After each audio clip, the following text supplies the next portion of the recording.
فاصله زمانی بین پخش فصل اول و فصل دوم سریال اسکوید گیم طولانی بود. فصل دوم و سوم فاصله کوتاه‌تری داره و قراره به زودی پخش بشه. فصل سوم سریال اسکوید گیم در تاریخ 27 ژوئن 6 تیر 1404 از شبکه نتفلیکس پخش میشه.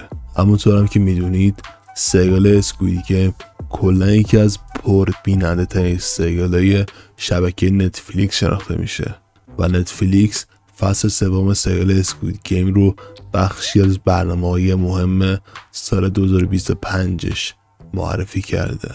دوستان این ویدیو خیلی کوتاه بود چون میخواستم فقط تاریخ پخش فصل سوم سریال اسکوید گیم رو بهتون بگم.